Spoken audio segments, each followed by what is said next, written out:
Ladies and gentlemen, boys and girls, welcome. You are tuned into Mic Drop. I am your humble host, Big Mike, host of Mic Drop, coming to you from my humble home. Hope everyone's doing well. Uh, hope everyone's, guess, staying safe and quarantining and all that stuff. Um, so, as everybody knows already or should know, the stuff that happened in Washington, it's been all over the news. A lot of media outlets have been talking about it and discussing it. Um, I kind of was on the fence in terms of whether I was going to do a vlog about this. Um, I have my views on it, so I figured I would speak on it. I know this isn't a dating vlog, so I know this is probably not going to get a bunch of views because I know people would rather hear me talk about women and my experiences on dating apps and stuff like that rather than this. But I felt that it's something that I wanted to discuss because there's some areas of it that I wanted to discuss and get out the way. Um, so as you know, for many of you who don't know, the current president, but about to be former president Donald Trump, held a rally in Washington, basically contesting that the election was fraudulent, and he had a big rally of people there, basically rallying and telling them that the election was stolen, and they should go march on Washington to contest the election. During the time when the votes of the Electoral College were being certified yesterday. That's what basically the president was doing. He even told them, "Hey, I'm going to go march with you. We're going to go march together on Washington." And he then went back to his crib in the White House and just chilled basically while thousands of people marched on the Capitol Hill, got into the building, basically rioted. They got into the Speaker of the House, Nancy Pelosi's office. They got into the actual Senate floor. People were taking selfies. They broke through the windows. One woman tried to jump in through one of the windows that they had broke into, and she was shot and killed. So I guess I want to send condolences to her family, even though she was spreading a lot of crazy, wild shit on the internet herself. Losing her life in that fashion, obviously, is kind of terrible. Um, and finally, the president then issued a video that's since been taken down by Twitter, saying that we love you, we support you, but you got to go home. Basically, calling an end to the protests. And later on in the night, he then finally said that he was going to concede. He was going to have a peaceful transition of power, although he feels like he won the election by a landslide. So obviously, that's a lot to unpack. Um, the first how I ended up even finding out about it at first, to be honest, is I actually was taking a nap when all this crazy crap was going on, and a friend of mine had actually messaged me like, "Hey, Mike, are you seeing what's going on right now in the states?" And I'm like, "No, what?" I said, what's going on now?" You know what I'm saying? So then I turn on the TV and I see my YouTube because that's where I get my news. And I'm not really on social media, and I see all the headlines and stuff, and I watched it and I saw what happened, and I was just completely in shock. Um, uh, I guess I'm in shock. I was in shock. I guess what I mean is I was in shock in terms of what was going on. I'm not shocked in terms of what happened, in terms of him inciting this riot and all this stupid shit. Um, the reason why I'm not shocked is because he basically said he was going to do this. He tweeted this out on December 19th, apparently, saying, "Watch out, January 6th, come out. It's going to be epic." Basically inciting a riot on fucking December 19th. He basically said this shit. Um, also, um, it was, I said to people, Trump was going to push this as far as he could push this, you know he already said that he said that from before the election even happened and the votes were counted, that the election was fraudulent, that he knew he was going to lose. So what he had to do is push this narrative that it was stolen somehow, that he had to have won. There was no way he couldn't have won, because he even said, and I watched an interview with him on Fox News. Chris Wallace had interviewed him, and Chris Wallace had asked him, "Do you accept losing well?" And Trump basically point blank said, "I do not. I don't take losing well at all. I don't." So I'm not surprised by him acting like a petulant child that didn't get his way. Um, I'm not surprised that Republicans were going to go along with it and actually vote to have the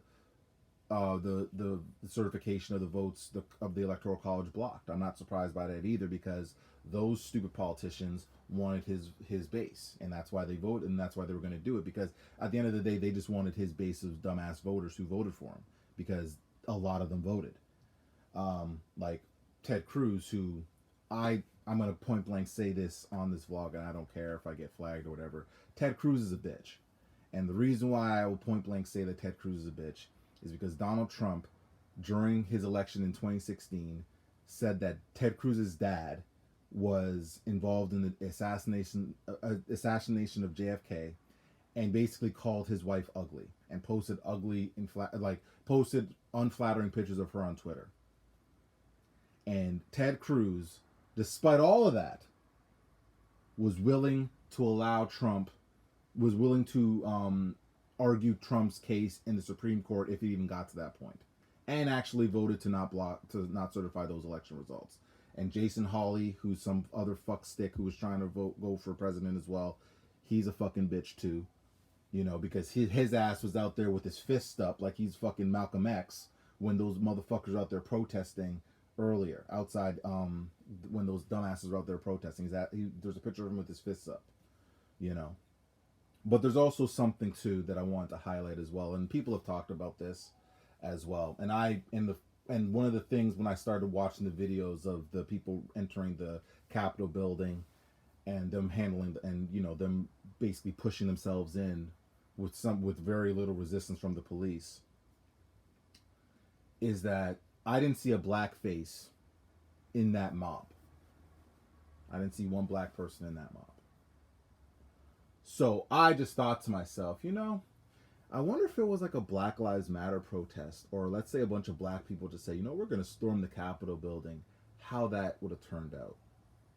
Because I guarantee you that if there was a bunch of black people who did that yesterday, there'd be a bloodbath in that Capitol building, because there'd be a lot of black bodies and they're dead. And don't tell me that that's not the case, because there's videos of the police actually taking pictures with those rioters. There's actually video of the police actually helping a woman up who fell down. Meanwhile, Black Lives Matter protest, there was a black woman who got pushed down to the ground, and a police officer pushed her down again while she was sitting on the fucking concrete. So don't tell me that, oh no, Mike, it's not about race. Race didn't have anything to do with it. Because if you're going to tell me that, then you must be blind like fucking Stevie Wonder. Because you don't make no motherfucking sense. You could tell that shit to those stupid ass Trump supporters who went out there marching for their freedoms. Meanwhile, they're not marching for shit. They're marching for a man, simply put, that doesn't even care about them. He doesn't care about them. He never did. He cares about their votes. Me and my sister were talking about this yesterday, and I find it so hilarious that these people sit there and act like Trump actually cares about them. 20 years ago, Trump did an interview where he said point blank that if he was running for president, he would run as a Republican because Republicans are stupid. He actually said this in a TV interview. It's not fake news. It's not his voice was dubbed in there or anything like that. You can look it up. It's there. He said this. Yet those people went out there and protested for a man who, simply put, does not care about them. These people now, who their photos and pictures are plastered all over the news, all over the internet, will more than likely be facing at least 10 years in prison for the shit that they did. For a man who, simply put, did not give two fucks about them. He just wanted to stir up shit. Someone had asked me, why is Trump doing this and all this type of stuff. And I said, to me, Trump is like the stupid version of the Joker from The Dark Knight, in the sense of how that Joker wanted to see the world burn. And there's no reasoning with him. There's no rational. You can't reason with Trump at this point. Trump wants to see the world burn, simply put, because he didn't get his way. He didn't win. So now he's like, well, you know what? If I can't have it, no one can. So I'm just going to scorch the earth and fuck everything up for 2 weeks. I mean, it was bad on Sunday when the tape of him bribing the Georgia Secretary of State Raffensperger was bad enough. That was already in itself bad. and incriminating in itself. But then this, and this is only in 2 days, you know, usually crazy shit happens within a space of time, not within the same fucking week. And not given the year of 2020, which was a complete fucking mess, you're thinking that 2021 is going to be better. It doesn't look like it. Considering even in Toronto, well, with the coronavirus, I would say, like I said, I wasn't going to talk about too much, but we're at 3,000 cases a day here now. So 2021 is not looking too bright right now, but hopefully things will be better. But, and here's the thing I want to say about the protesters as well, because obviously, you know, someone has to take the blame for this, right? Someone has to be held accountable. And you would think those bold Trump supporters who are out there with their flags and their fucking QAnon shirts and their fucking upside down American flag, or their American flag with Trump in front of it, would have said, you know what, we own this. We did this and we're proud of it. No. They're actually blaming Antifa for this. Saying that it was, you know, we're proud of it. We're glad it happened, but Antifa was the one that did that shit. That in itself doesn't make any fucking sense. And I think that probably infuriated me more, because to me, own it. You guys allowed this fucking fat, stupid motherfucker to incite a riot that you guys partook in. You stormed the Capitol building. You basically destroyed the place, essentially, and tried to destroy democracy, but you failed because they still certified the damn votes anyway. So all that you did was for naught. Own it. Don't now move the needle and say, well, we're proud of it, but we didn't do it. Own it. Just own it. You know? That's it.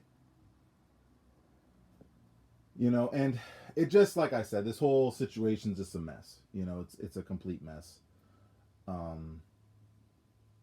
And it overshadowed, you know, a really good day, which I want to kind of talk about as well, because, you know, in Georgia, you know, you had a black man, Warnoff, and a Jewish man, Ossoff, win their Senate races, and they're the first black and Jewish men or people of different, you know, like not, you know, blue-eyed white guys or whatever, you know, being in the Senate. In Georgia, no less. You know, they won their, you know, and I knew that Warnoff was going to win his seat because his opponent, Kelly Loeffler, is a fucking idiot.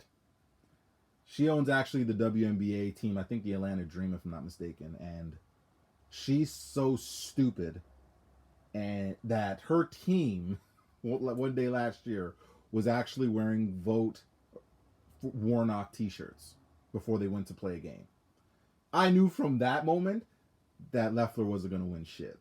So that doesn't surprise me. Plus, she didn't even actually run to get her seat. She actually paid to get her seat.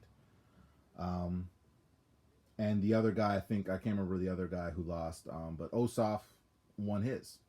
So kudos to both of them.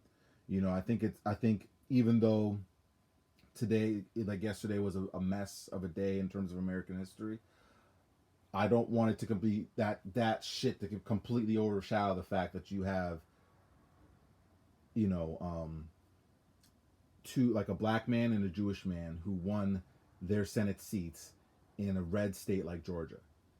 You know, and I don't want that to get lost. So I guess I'll end this vlog on this note, that even though all that shit happened and people probably think that America's a mess and it can't get better, and, you know, you think that all these Americans are dumb. Obviously, there are Americans that stand for decency, and there's people out there in general in society that stand for decency. You know, I always hear this idea of, you know, there's people out there that are very pessimistic to the point of they think the world's shit and it will never get better and it can't change and people are just going to be what they are. And while in some cases that's true, I call bullshit on that in some areas, because I don't believe that the world is just this failed state that can't be repaired. You can be the change that you want to see in the world. I do firmly believe that. If you want to see good in the world, then be good. And good will, and if you're good, and if you are good around your small circle of people and you bring good vibes and good energy and good morals and good standing and caring and love and all that stuff, I firmly believe that if you spread that in your small circle, it will spread everywhere else. But if you spread hate and negativity and bullshit, then that's going to spread. But you're in control and in charge of that. Don't allow the news to tell you that you're not, because the news will make it seem like the world's just a failed state. I don't believe that it is. I think the world can get better, but it has to start with us individually. And that is a mic drop.